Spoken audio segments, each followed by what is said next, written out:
오늘은 사순절 5번째 주일, 종려주일이라 부릅니다. 사순절 믿음의 도전을 우리가 함께 시작해서 이제 한 주를 남겨두었습니다. 그동안 금식 기도를 하시는 분들도 계시고 또 새벽 기도를 하시는 분들도 계시고 또 가족이나 건강이나 자녀나 또 직장이나 여러 가지 제목으로 기도하시는 분들이 계실 겁니다. 또 이번 주간은 고난주간입니다. 그래서 내일부터 금요일까지 특별 새벽 기도회에 우리가 함께 참여합니다. 신자에게 기도는 호흡과 같다 그렇게 말하죠. 우리가 숨 쉬는 것, 그것이 기도라 말할 수 있습니다. 그만큼 신앙생활에서 가장 중요한 것 중에 하나가 기도라 말할 수 있죠. 그런데 이 기도는 사실 기독교만의 독특한 신앙 행위는 아닙니다. 정한수를 떠서 치성을 드리는 기도도 있고 또 하루에 3번 메카를 향해서 기도하는 이슬람 교도들도 기도를 합니다. 또 어떤 사람들은 밤하늘 떨어지는 별똥별을 보면서 소원을 빌며 기도하기도 하고 또 새해 떠오르는 태양을 보면서 기도하기도 합니다. 심지어 신을 믿지 않고 신의 존재를 부인하는 사람들도 어떤 위기에 처하게 되면 무의식적으로 신을 찾아 기도하는 것을 봅니다. 그러고 보면은 기도는 굳이 배우지 않아도 저절로 누구나 할 수 있는 것이 아닌가 싶습니다. 그렇다면 이런 기도들과 기독교 신앙을 가진 우리 신자들의 기도는 뭐가 다른 걸까요? 어떤 점에서 기독교 신앙에서 말하는 이 기도의 독특성은 무엇인가 하는 점입니다. 이 질문에 답을 얻기 위해서 무엇보다 우리는 예수님께서는 어떻게 기도하셨는가 그것을 검토하는 것이 도움이 되리라 봅니다. 그래서 오늘은 겟세마네 동산에서 기도하시는 그 예수님의 그 말씀을 우리가 함께 읽었습니다. 예수님에게 기도란 무엇일까? 또 기독교 신앙에서 예수님이 보여주시는 그 기도의 독특성은 무엇인가? 오늘 우리는 3가지를 함께 살펴보려고 합니다. 우선 첫째로 예수님에게 있어서 기도란 깨어있음이었습니다. 깨어있음의 증거가 예수님에게는 기도였습니다. 오늘 38절을 한번 보시기 바랍니다. 38절에 보면 예수님께서 베드로와 세베대의 2아들, 세베대의 2아들은 야고보와 요한이죠. 그러니까 베드로, 야고보, 요한 이 3명의 제자들과 함께 겟세마네에 조금 더 들어가셔서 그 3사람에게 말씀하신 것이 38절입니다. 뭐라고 말씀하십니까? 내 마음이 매우 고민하여 죽게 되었으니 너희는 여기 머물러 나와 함께 깨어 있으라. 이런 말씀을 하십니다. 그리고 39절에는 조금 나아가셔서 예수님께서 얼굴을 땅에 대시고 엎드려 기도하십니다. 그러니까 38절과 39절을 우리가 연결해서 생각해 보면 나와 함께 깨어 있으라 이렇게 38절에 말씀하시고 이렇게 말씀하셨을 때 예수님께서 제자들에게 무엇을 기대하신 건가? 나와 함께 깨어 있으라는 말씀을 통해서 제자들은 무엇을 보기를 원하셨던 건가? 문자 그대로 제자들이 눈을 부릅뜨고서 예수님이 뭐하고 계시나? 그렇게 멀뚱멀뚱 예수님 쳐다보고 있으라. 그런 의미는 아니겠죠. 그 의미는 다름 아닌 38절, 39절에 있는 것처럼 나와 함께 깨어 있으라. 나와 함께 내가 하는 대로 그렇게 하라. 이런 뜻이라 볼 수 있겠죠. 예수님께서 기도하시는 것처럼 제자들도 함께 깨어서 기도하라는 그런 의미라 볼 수 있습니다. 그렇게 보면은 예수님께서 지금 깨어있다라는 말을 하실 때는 그것은 곧 기도한다는 말과 같은 동의어로 쓰고 있다라고 볼 수 있겠죠. 여러분 40절을 보시면 그 점이 더 확실하게 분명하게 드러납니다. 우리 40절을 한번 같이 읽어볼까요? 40절 읽겠습니다. 시작. 제자들에게 오사 그 자는 것을 보시고 베드로에게 말씀하시되 너희가 나와 함께 1시간도 이렇게 깨어 있을 수 없더냐. 그 다음에 41절에 뭐라 그럽니까? 시험에 들지 않게 깨어 기도하라 말씀하시죠. 지금 이 예수님의 말씀을 가만히 보면은요, 나와 함께 이렇게 깨어 있을 수 없더냐? 그리고 이렇게라는 말이 뭐예요? 이렇게라는 말은 곧 예수님이 기도하시는 것을 염두에 두고 하시는 말씀이죠. 예수님께서 기도하시는 동안 제자들도 함께 기도하는 것, 이렇게 기도함으로 깨어있을 수 없더냐, 예수님이 이렇게 하시는 말씀이죠. 오늘 이 예수님의 말씀에 따르면 깨어있다는 것 자체는 곧 기도한다는 것과 같은 의미라 볼 수 있습니다. 그렇다면 신자인 우리들에게 기도는 깨어있음의 증거다라고 말할 수 있겠죠. 이미 예수님은 청지기 비유에서 이 깨어있다라는 말을 하십니다. 그때 예수님이 독특하게 하셨던 것은 무엇인가? 이 청지기, 이제 그 주인이 그 청지기에게 무엇인가를 맡기고 기대하시는 것, 그것은 무엇인가? 내 인생에 종말이 있다라는 것입니다. 내 인생에 끝이 있다라는 것이죠. 그래서 내 인생에 끝이 있고 종말이 있다라는 것을 의식하면서 하나님 앞에서 사는 것을 이 청지기 비유에서는 깨어있다, 예수님 그렇게 말씀하셨거든요. 그렇게 보면 성경에서 예수님께서 깨어있으라라고 하실 때는 그것이 다름 아니라 그야말로 내 인생에 끝이 있다라는 걸 인식하고 내 인생에 마지막이 있다라는 것을 기억하면서 하나님 앞에 사는 것이 깨어있음입니다. 그리고 그 구체적인 모습은 오늘 본문처럼 기도하는 것이 깨어있다는 증거라, 그렇게 말할 수 있겠죠. 그런 점에서 신자로서 우리가 주님과 함께 한 걸음 앞으로 나아간다, 그런 마음의 소원이 있다고 한다면 오늘 예수님의 말씀처럼 내 인생에 종말이 있음을 인식하는 것이죠. 그리고 주님과 함께 깨어 기도하는 것이라 할 수 있습니다. 비로소 우리는 그렇게 하나님 앞으로 그리스도와 함께 한 걸음 나아갈 수 있으리라 믿습니다. 성도 여러분, 여러분 모두가 이 말씀처럼 깨어 기도할 수 있기를 부탁드립니다. 하나님의 은혜가 깨어 기도하는 중에 여러분에게 더 충만하게 되기를 간절히 소원합니다. 여기서 우리가 한 가지 더 주목할 점이 있어요. 이 예수님께서 겟세마네에서 기도하신 이 본문은요, 마가복음에도 있고 누가복음에도 나옵니다. 그런데 마가복음을 보시면 누가복음도 그렇지만 이 마태복음과 비교할 때 유독 차이나는 기록이 있어요. 38절을 보시면 예수님께서 나와 함께 깨어있으라 이렇게 말씀하시죠. 그런데 마가복음이나 누가복음에는 이런 표현을 쓰지 않습니다. 깨어있으라라고 하지만, 그러니까 마태는 나와 함께라는 말을 여기에 강조해서 쓰고 있다는 것을 볼 수 있어요. 38절만 그런 게 아니에요. 40절도 보면 뭐라고 나옵니까? 나와 함께 깨어있으라. 나와 함께라는 말을 예수님께서, 나는 누구예요? 예수님이잖아요. 예수님과 함께, 나와 함께라고 하는 이 표현을 마태복음은 유독 2번씩이나 강조해서 표현하고 있다는 것입니다. 지금 예수님이 어떤 때입니까?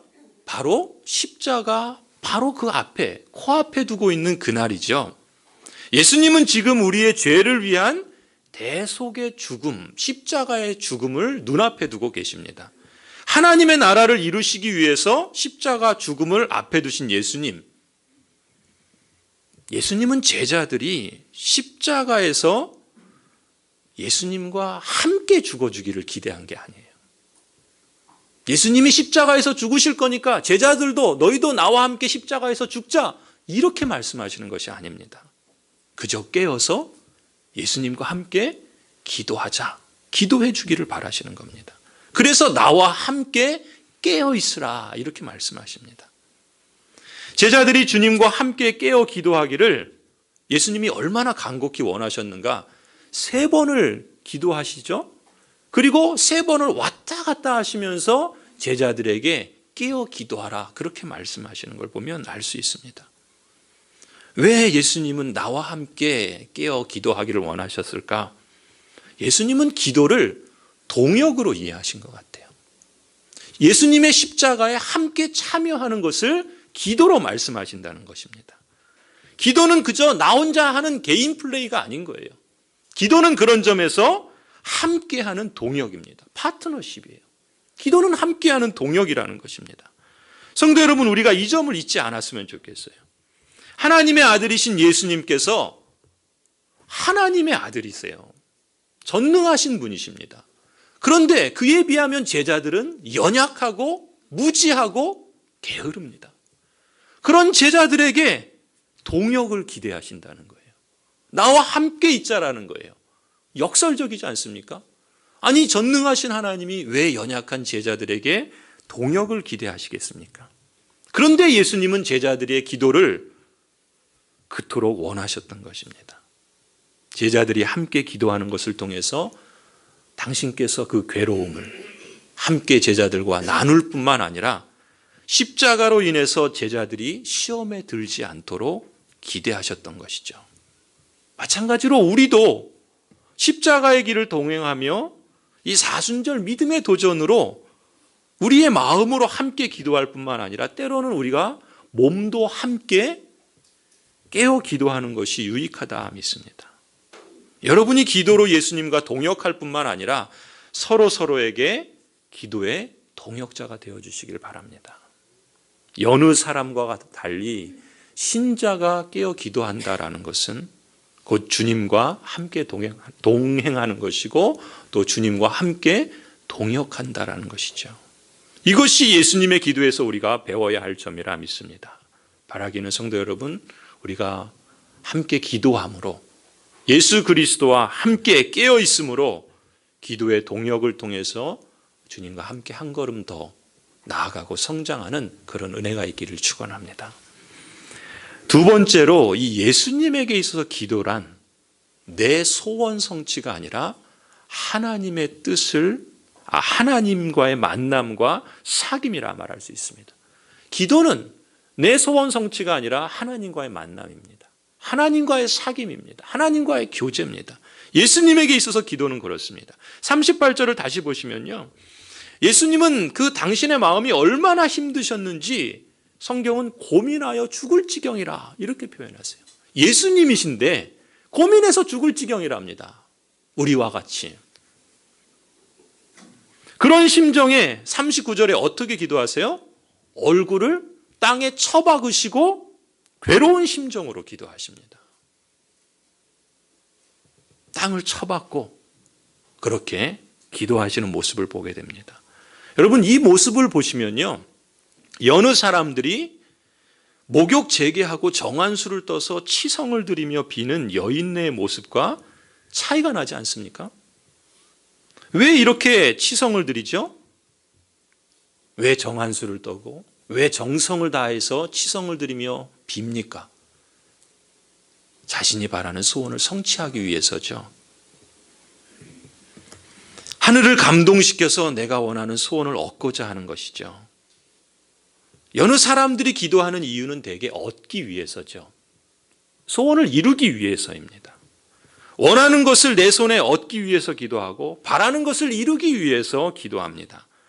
그래서 원하는 것을 얻고 바라는 것을 이루어서 소원 성취하는 것, 이것이 사람들이 기도에 대해서 갖는 최고의 목적 아닙니까? 그런데 예수님의 기도를 보시면요, 예수님은 그런 점에서 하늘을 감동시키려는 뜻이 없어 보여요. 바리새인처럼 거룩한 옷을 입고 격식을 차려서 손을 높이 들고 그렇게 하나님 앞에 경건한 채 하는 그럴듯한 모습도 없습니다. 지성도 없고 격식도 없고 외모도 없어요. 얼굴을 땅에 박고 괴로운 심정으로 죽을 지경으로 그렇게 기도합니다. 지성과 격식과 외모, 마치 비즈니스 상대에게 어떻게 해서든지 나를 잘 보여서 내가 원하는 계약을 따내려는 것처럼 예수님의 기도에는 그런 모습이 보이지 않습니다. 내 소원을 이루려고 하늘을 감동시키려는 그런 의도와 의지가 전혀 보이지 않습니다. 오히려 자신의 모습 그대로 그냥 나아가는 거예요. 비즈니스 상대가 아니라 내 아버지이기 때문에 그렇게 나아갑니다. 땅에 그 얼굴을 처박을 만큼 괴로움과 아픔 가득한 그 마음 그대로 나갑니다. 땀을 핏방울 쏟아붓듯 그렇게 온 힘을 다해 기도하면서 모든 것의 주관자 되신 그 하나님, 아버지께 나아갑니다. 내 아버지를 만나러 가는 것입니다. 예수님에게 있어서 기도란 아버지와 아들과 만나는 것입니다. 그 놀라운 관계 속에서 이루어지는 인격적인 사귐이었던 것이죠. 여러분, 물론 기도에는 분명 소원 성취의 차원이 있습니다. 기도를 통해서 우리의 필요를 주님께 아뢰는 것이 마땅합니다. 예수님께서도 우리에게 구하라고, 찾으라고, 두드리라고 말씀하셨습니다. 구하고 찾고 두드리는 자에게 주실 것이다 라고 약속까지 하셨습니다. 분명 우리 기도에는 간구의 차원이 있고 소원을 아뢰고 비는 차원이 있습니다. 그런데 만일 우리 신자들의 기도가 그저 여느 사람들처럼 소원 성취의 차원으로만 그친다면 여러분 한번 생각해 보십시오. 예수님이 굳이 기도하실 필요가 있었을까요? 예수님은 하나님의 아들이십니다. 아버지 하나님과 하나이시고 동일한 본질을 가지고 계신 삼위일체 하나님이세요. 하나님의 권세와 하나님의 능력과 하나님의 영광에 있어서 동일하신 성자 하나님이십니다. 무슨 말입니까? 굳이 그런 하나님, 그 성자 예수님께서 하나님께 기도하실 필요가 있었겠느냐라는 것이죠. 그 소원 성취를 이루기 위한 차원만 있다면. 굳이 성부 하나님께 기도하지 않아도 성자 하나님 스스로의 능력과 힘으로도 충분히 모든 것을 성취하실 수 있는 분이 예수님이시죠. 그렇다고 한다면 굳이 기도할 필요가 있을까요? 그런데도 불구하고 예수님은 내 아버지여 라고 부르며 기도하십니다. 내 아버지여 부르시며 기도하는 걸 그치지 않으세요. 반복해서 하십니다. 왜 그랬을까요? 그것이 바로 예수님이 그 아버지이신 하나님과의 만남 때문에, 교제 때문에, 사귐 때문이었다라는 것이죠. 일의 성취가 우선이 아니라 관계가, 하나님과의 만남이, 하나님 아버지와의 사귐이, 교제가 그토록 중요했던 것입니다.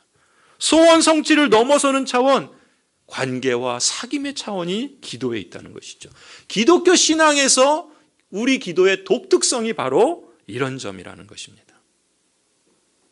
성도 여러분, 아버지 하나님과 함께 만나고 대화하고 사귀는 것이 최고고 최상이고 가장 중요한 목적입니다.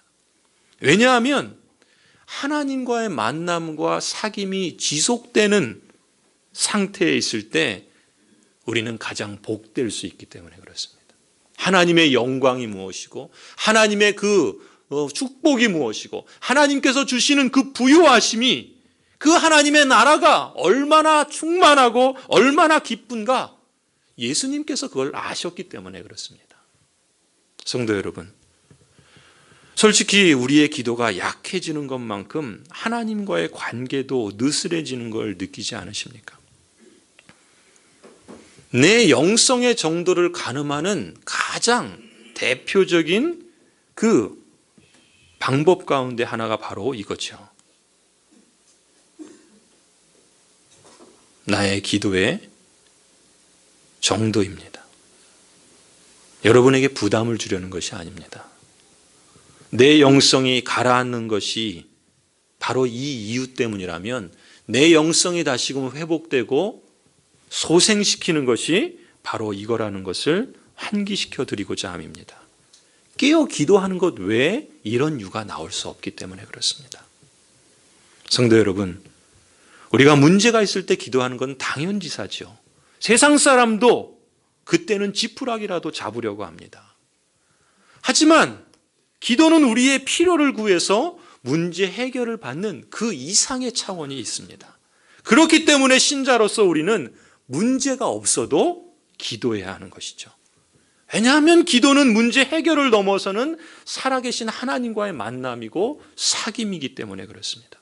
이 만남과 사귐을 지속하고 있을 때 우리는 하나님과 함께, 주님과 함께 깨어 있는 것이죠. 성도 여러분, 기도를 통해서 문제 해결을 받는 복이 여러분에게 있기를 축복합니다. 기도를 통해서 한 차원 더 나아가서 하나님과의 만남이 무엇인지, 하나님과 인격적으로 사귀는 것이 무엇인지 더 깊은 만남과 사귐까지도 체험하시는 축복이 있기를 기원합니다. 주와 함께 한 걸음 앞으로 신앙의 그 깊이와 그 넓이가 여러분이 더 성장할 수 있기를 축원합니다. 마지막 세 번째로 예수님에게 있어서 기도는 내 뜻이 아니라 아버지의 뜻을 구하는 것이라 볼 수 있습니다. 예수님을 통해서 우리가 배워야 할 점이 이것이죠. 아버지의 뜻을 구하는 기도. 겟세마네 동산에서 예수님께서 3번 기도하시죠. 3번 모두 공통적으로 나오는 표현이 있습니다. 무엇이겠습니까? 오늘 우리가 설교 제목으로 보는 것처럼 내 아버지여라는 표현입니다. 내 아버지요. 아버지의 원대로라는 표현도 또 역시 3번 나옵니다. 내 아버지요. 아버지의 원대로. 예수님의 기도의 내용은 아주 간략합니다.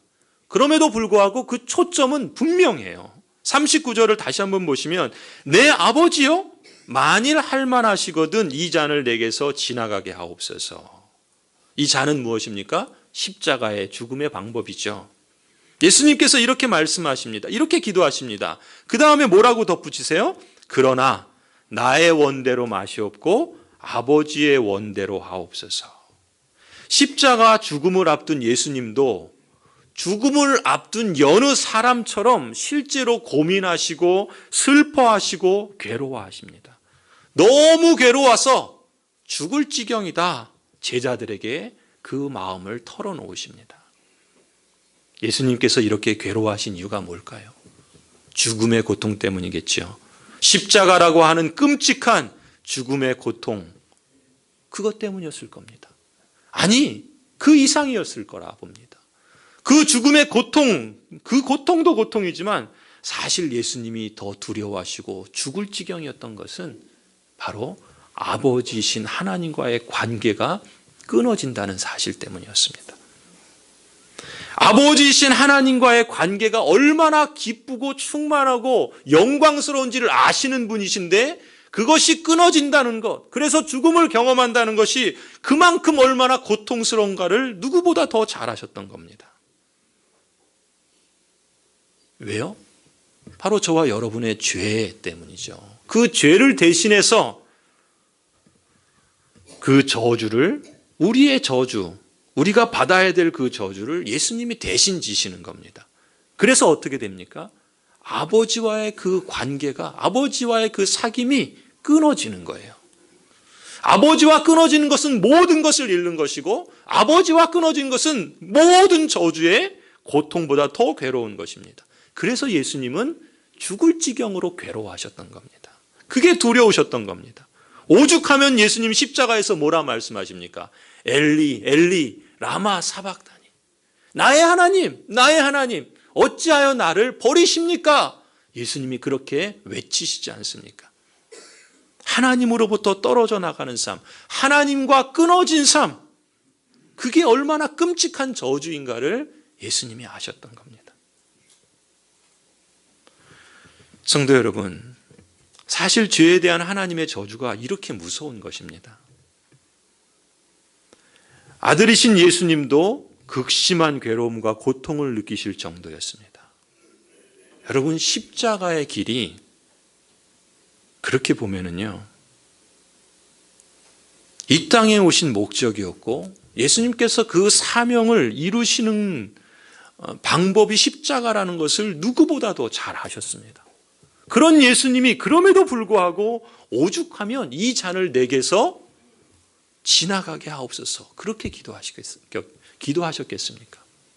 얼마나 그 하나님과의 끊어짐이 두렵고 고통스럽고 저주라고 한다면, 여러분, 그것을 우리가 져야 했던 것이죠.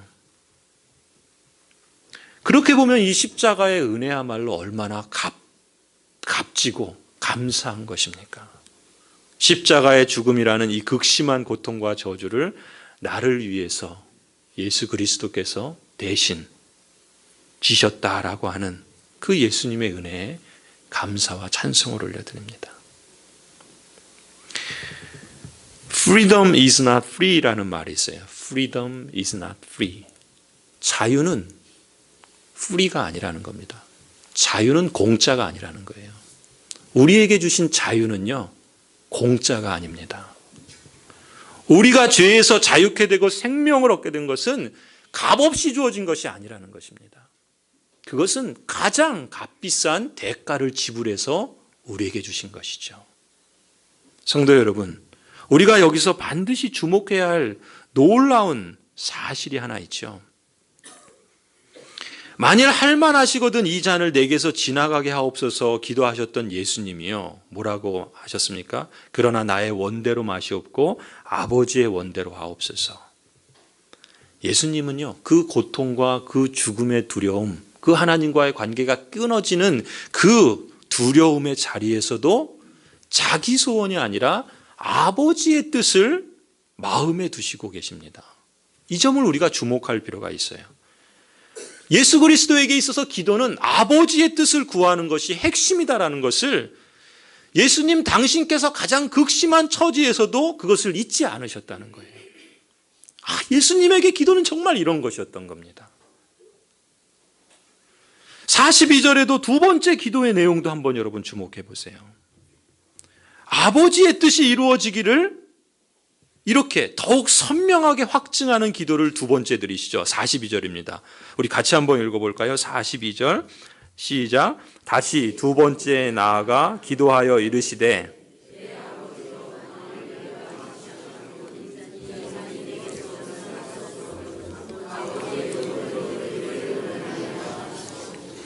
여기서는 더 구체적으로 직접적으로 말씀하시죠. 내 아버지여, 만일 내가 마시지 않고는 이 잔이 내게서 지나갈 수 없거든 아버지의 원대로 되기를 원합니다. 첫 번째는 뭐라 그래요? 이 잔을 내게 지나가게 해 주십시오. 요청하잖아요. 그런데 내 원대로 마시고 아버지의 뜻대로 하십시오. 이렇게 기도했던 예수님이 두 번째 기도하실 때는 이것이 지나가지 않고는 아버지의 뜻이 이루어지지 않는다면 아버지 뜻대로 하십시오 라고 기도하시지 않습니까? 예수님께서 제자들에게 일찍이 기도를 가르쳐 주셨죠. 그 기도, 주기도문이라 부르는 그 기도에 뭐라고 가르쳐 주십니까?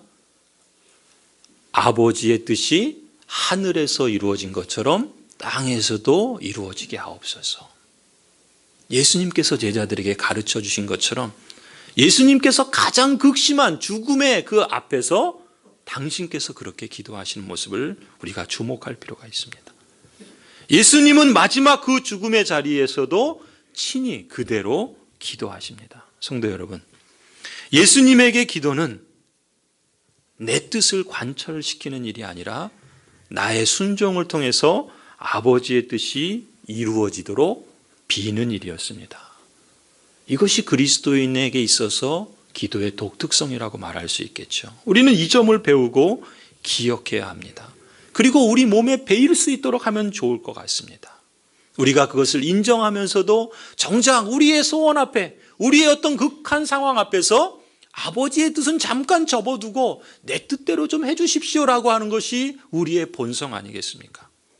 그런데 예수님처럼 가장 극심한 그 자리에서도 아버지의 뜻을 구하는 그 기도의 모습, 성도 여러분, 내 자신의 바램을 요청하는 것이 누구나 하는 기도의 첫걸음이라고 한다면 나의 그 바램이 하나님의 뜻이 아닐 경우 그 하나님의 뜻에 순종하겠노라고 기도하는 것은 참된 신자의 기도고 신앙이 성장한 증거라고 볼 수 있습니다. 저와 여러분이 이만큼 성장하고 성숙할 수 있기를 소원합니다. 설교를 마칩니다. 예수님께서 하신 이 겟세마네의 기도를 통해서 우리는 기독교 신앙에서 기도의 독특성을 배웠습니다. 기도는 깨어있음의 증거다. 기도는 소원 성취를 넘어서 아버지와의 만남이고 사귐이다. 그리고 기도는 내 뜻 너머에 아버지의 뜻을 구하는 것이다. 이제 5주 동안 우리는 사순절 믿음의 도전을 시작해 와서 오늘에 이르렀습니다. 이제 마지막 한 주 고난주간을 시작합니다. 성도 여러분, 여러분 모두가 이 기도의 은혜를 체험할 수 있기를 소원합니다. 주님과 함께 한 걸음 더 나아갈 수 있기를 바랍니다. 예수 그리스도의 기도를 통해서 우리의 기도의 생활이, 아니 우리의 영적 생활이, 아니 우리 인생 전체가 한 걸음 더 성장해 나가는 그런 기회를 누리실 수 있기를 주님의 이름으로 간절히 축복합니다. 기도하시